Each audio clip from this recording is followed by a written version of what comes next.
हातले स्तनबाट दूध निकाल्ने बारेको स्पोकन ट्युटोरियलमा तपाईलाई स्वागत छ। यो ट्युटोरियलमा हामी यी कुराहरू सिक्नेछौं। स्तनबाट दूध निकाल्नेको फाइदाहरू, हातले स्तनबाट कसरी दूध निकाल्ने र आमाले कति पटकसम्म दूध निकाल्नुपर्छ।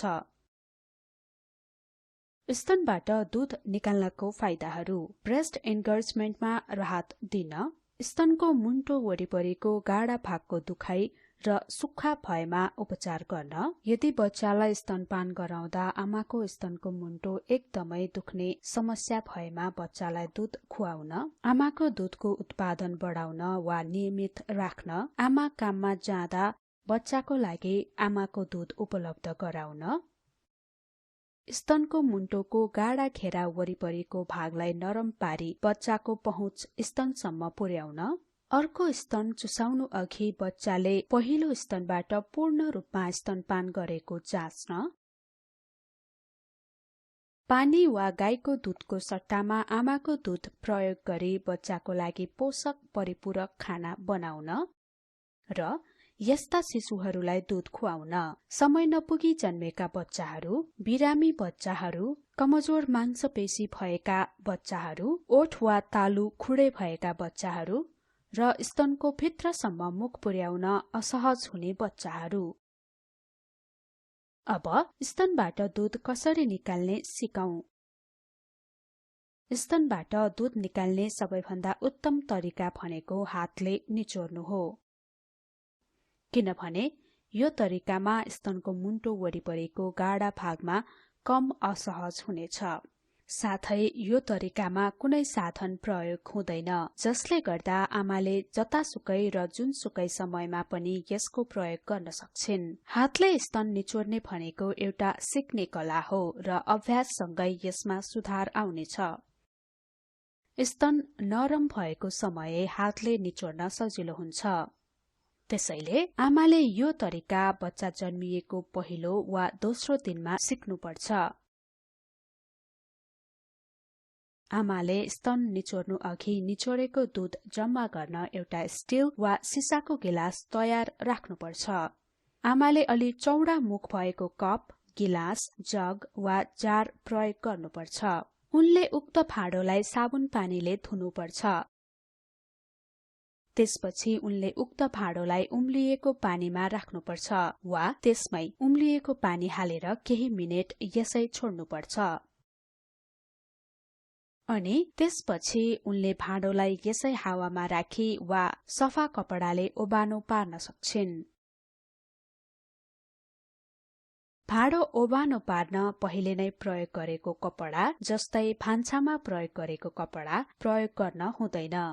भाँडो सम्पूर्ण रूपमा ओबानो पारेपछि अर्को कदम भनेको स्तनबाट आमाको दूध निचोर्ने हो। दूध बहन सघाउन आमाले आराम गर्नुपर्छ र बच्चासँग भावनात्मक रूपमा जोडिएको हुनुपर्छ। आमाले तलका तरिकाहरू अपनाउन सक्छिन्। उनी एकलाई शान्त वा कुनै एक सहयोगीको साथमा बस्न सक्छिन्। कोही आमाहरू अन्य आमाहरूसँगै बसी सजिलै स्तनबाट दूध निचोर्न सक्छन्। आमाले बच्चालाई काखमा आफ्नो शरीरसँगको सम्पर्कमा राख्न सक्छिन् वा उनले बच्चालाई हेर्न वा बच्चाको आवाज सुन्न पनि सक्छिन्। कहिलेकाहीँ उनलाई आफ्नो बच्चाको फोटो हेरेर वा बच्चाको कपडा सुँघेर पनि सजिलो हुन्छ। उनले केही मनतातो पिउन सक्छिन्, तर कफी, कडा चिया, रक्सी वा कुनै प्रकारको उत्तेजना उत्पन्न गर्ने कुरो पिउनु हुँदैन। उनले दूधको सहज बहावको लागि आफ्ना स्तनहरू पनि न्यानो पार्न सक्छिन्। स्तनहरू न्यानो पार्न आमाले तातो पानीमा भिजाएको कपडा स्तनमा राख्न सक्छिन् वा तातो पानीमा नुहाउन पनि सक्छिन्। उनले स्तनका मुन्टोहरू हल्का तानेर वा मुन्टोको वरिपरि गाडा घेरामा औंलाहरू चलाएर उत्तेजना पैदा गर्न सक्छिन्। उनले हल्का गोलाकार चालमा स्तनमा मालिस पनि गर्न सक्छिन्। आमाले एउटा सहयोगीलाई आफ्नो ठाड मार्न लगाउन सक्छिन्। ठाड मार्नको लागि आमा अगाडि ढल्किएर बस्नुपर्छ। उनले एउटा टेबलमा हात बाँधेर त्यसमाथि आफ्नो टाउको अडाउनुपर्छ। उनका स्तनहरू नढाकिएको र खुला हुनुपर्छ। सहयोगीले आमाको ठाडको दुवैपट्टि मार्नुपर्छ। यसको लागि उनले आफ्नो मुठी कस्नुपर्छ र बुढी औंला भने अघिल्तिर फर्किएको हुनुपर्छ। उनले आफ्ना बुढी औंलाहरू प्रयोग गरी साना गोलाकार चालले जोड दिएर थिच्नुपर्छ। उनले एकचोटीमा गर्दनदेखि काँधको दुवै पाताहरूमा मालिश गर्नुपर्छ। यो उनले 2 वा 3 मिनेटसम्म गर्नुपर्छ।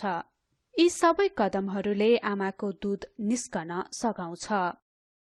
यसरी दूध निस्कने प्रक्रियालाई अक्सिटोसिन रिफ्लेक्स वा लेट डाउन रिफ्लेक्स भनिन्छ। अक्सिटोसिन रिफ्लेक्स सुरु भएपछि आमाले राम्रोसँग हातहरू धोएर ओभानो पार्नुपर्छ अनि आमा आरामसँग बस्नुपर्छ। उनी हल्का अघिल्तिर ढल्किनुपर्छ अनि अघिको भाँडो स्तन नजिक राख्नुपर्छ। अब उनले आफ्ना बुढी औंला र अन्य औंलाहरूले स्तनको छेउमा सी आकारमा समाउनुपर्छ। उनले कुनै पनि हातले कुनै पनि स्तन समाउन सक्छिन् र उनले एउटा हात गलेपछि अर्को हात प्रयोग गर्न सक्छिन्। स्तन समाउँदा आमाको बुढी औंला स्तनको माथिल्लो भागमा हुनुपर्छ र उनका अन्य औंलाहरू भने बुढी औंलाको विपरीत स्तनको तल्लो भागमा हुनुपर्छ। उनको बुढी औंला स्तनको मुन्टो र अन्य औंलाहरू सधैं एउटा सिधा रेखामा पर्नुपर्छ र स्तनको मुन्टो भने माझी औंला र चोर औंलाको बीचमा पर्नुपर्छ। सधैं स्तनको मुन्टो र बुढी औंलाका साथै स्तनको मुन्टो र अन्य औंलाहरू पनि 2 औंलाको दूरीमा हुनुपर्छ। यदि औंलाहरू स्तनको मुन्टोको एकदमै नजिक भएमा दूध धेरै बेरसम्म नबहन सक्छ। आमाले मुन्टोको गाढा घेरा तल हल्का जोडले थिच्यो भने धेरै दूध निस्कन्छ। यो चित्रमा आमाले आफ्नो दायाँ हातले दायाँ स्तन उपयुक्त रूपमा समाएकी छिन्। अब उनले स्तनमा हल्का जोड दिएर छातीतिर भित्र थिच्नुपर्छ अनि हातको पकड नछुटाइकन बुढी औंला र औंलाहरू बीचको स्तनको भाग हल्का जोडले थिच्नुपर्छ र बिस्तारै छोड्नुपर्छ। आमाले यी 3 चरणहरू दोहोर्याउनुपर्छ। भित्र जोड दिने, थिच्ने र छोड्ने। पहिलो, छातीतिर जोड दिने कदम एउटा महत्वपूर्ण कदम हो। स्तनको मुन्टोहरूतिर मात्र जोड दिए थोरै दूध प्राप्त हुन्छ, तर जब स्तन भित्रतिर खचेटिन्छ स्तनको भित्री तन्तुबाट दूध निस्कन्छ।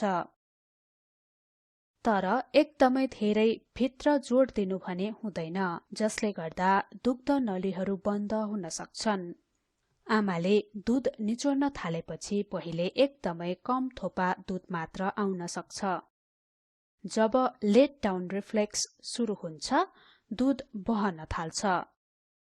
पहिलो केही प्रयासमा कम दूध आउनु वा दूध बिस्तारै आउनु सामान्य कुरो हो। पछि भने दूधको धारा बहन सक्छ, किनभने स्तनपान जस्तै दूध निचोर्ने पनि अभ्याससँगै पोख्त हुने एउटा कला हो।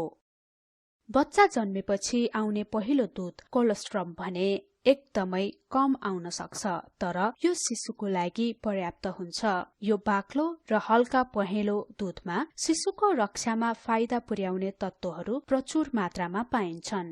आमाले दूधको बहाव कमदेखि धेरै नभएसम्म माथिका 3 चरणहरू दोहोर्याउनुपर्छ। त्यसपछि उनले स्तनको अर्को भागबाट दूध निकाल्न औंलाहरूको स्थान बदल्नुपर्छ। उनले स्तनको भरिएको भाग छामेर त्यो भागमा थिच्न सक्छिन्। उनले एउटा स्तनबाट दूध निस्कन कम नभएसम्म कम्तीमा पनि 3 देखि 5 मिनेटसम्म दूध निचोर्नुपर्छ अनि उनले आफ्नो अर्को स्तनबाट पनि अन्य भागहरू झैं दूध निकाल्नुपर्छ अनि दुवै स्तनहरूबाट दोस्रो पटक पनि दूध निचोर्नुपर्छ। दुवै स्तनहरूबाट पर्याप्त मात्रामा दूध निकाल्न 20 देखि 30 मिनेटसम्म लाग्न सक्छ। पहिलो केही दिनहरूमा भने अझ धेरै समय लाग्न सक्छ, किनभने ती दिनहरूमा थोरै मात्र दूध उत्पादन हुन्छ। हामीले थोरै समयमा दूध निकाल्ने प्रयास गर्नु हुँदैन भनी बुझ्नु महत्त्वपूर्ण छ। यो याद गरौँ, हातले दूध निकाल्दा पीडा हुनु हुँदैन। यदि पीडा भएमा हाम्रो तरिका गलत भएको बुझिन्छ। स्तनको तन्तु एकदमै नाजुक हुन्छ, त्यसैले स्तनमा औलाहरूले मुन्टोतिर माड्ने, सार्ने वा तान्ने गर्नु हुँदैन। यस्तो गर्दा स्तन दुख्न सक्छ। स्तनको मुन्टोको गाढा घेरा वरिपरिको भागलाई कसने वा तन्काउने गर्नु हुँदैन। साथै स्तनको मुन्टोहरू थिच्ने वा तान्ने पनि गर्नु हुँदैन। स्तनको मुन्टो थिचेर वा तानेर दूध बाहिर आउँदैन। यो बच्चाले मुन्टो मात्र चुसे जस्तै हो। दूध निकालेपछि आमाले उक्त भाँडोलाई एउटा सफा कपडा वा प्लेटले छोप्नुपर्छ। अनि सोही दूध उनले पछि प्रयोग गर्न सुरक्षित स्थानमा भण्डार गर्न सक्छिन्। आमाको दूधको सुरक्षित भण्डारण र बच्चालाई यस्तो दूध खुवाउने बारेमा अर्को ट्युटोरियलमा चर्चा गरिएको छ। अब आमाले कति पटकसम्म दूध निकाल्नुहुन्छ भन्ने बारे चर्चा गरौँ। यदि आमाको दूध उत्पादन सुरु वा नियमित गर्ने मनसाय छ वा जन्म हुँदा कम तौल भएका बच्चा वा एउटा बिरामी शिशुलाई खुवाउनु पर्छ भने उनले बच्चा जन्मने बित्तिकै दूध निकाल्नुपर्छ। पहिले उनले केही थोपा कोलोस्ट्रम मात्र निकाल्न सक्छिन्। यसले आमाको दूध उत्पादनमा सघाउँछ। यसले बच्चा जन्मिएपछि तुरुन्तै स्तन चुसेको झैं काम गर्छ। आमाले आफूले सके जतिको दूध बाहिर निकाल्नुपर्छ र जति पटक बच्चालाई स्तनपान गराउन सकिन्छ त्यति नै पटक गर्नुपर्छ। यो राति समेत गरी प्रत्येक 2 देखि 3 घण्टामा हुनुपर्छ। यदि दूध निकाल्ने समयमा धेरै अन्तर भएमा आमाले पर्याप्त दूध उत्पादन नगर्न सक्छिन्। यदि आमाको दूधको आपूर्ति बढाउने हो र पहिलो केही हप्ता पश्चात यो घटेको जस्तो देखिन्छ भने उनले बच्चालाई स्तनपान गराएको प्रत्येक 1 देखि 2 घण्टामा दूध निकाल्नुपर्छ र यदि बच्चा 3 घण्टा भन्दा बढी सुत्ने गर्छ भने उनले 2 स्तनपान बीचको समयमा दूध निकाल्न सक्छिन्।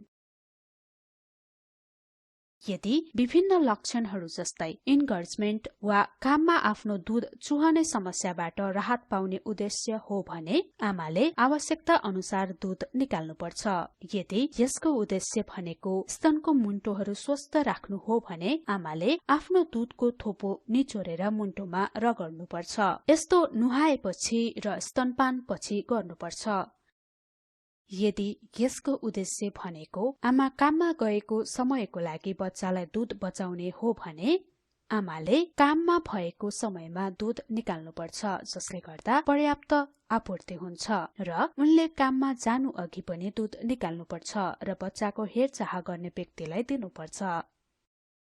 यसको लागि यदि आमासँग एउटा फ्रिज छ भने उनले केही हप्ता अगाडिबाट तयारी गर्न सक्छिन्। उनले बढी रहेको दूध निकालेर पछिको लागि भण्डार गर्न सक्छिन्। आमाले बच्चालाई स्तनपान गराएपछि पनि दूध निकाल्न सक्छिन्। आमाले प्रत्येक पटक खुवाउनको लागि 60 देखि 90 लिटर दूध बचाउनुपर्छ। आमा टाढा भएको समयमा बच्चाको आवश्यकता अनुसार थप दूध दिन सकिन्छ। याद गरौँ, जति धेरै हातले दूध निकाल्यो यो त्यति नै सजिलो हुन्छ र दूध छिटो बाहिर आउँछ। र आमाले धेरै दूध उत्पादन गर्छिन्। यसरी हामी यो ट्युटोरियलको अन्त्यमा आएका छौं। म मन्दिरा थापा बिदा हुँदैछु। सहभागिताको लागि धन्यवाद। नमस्कार।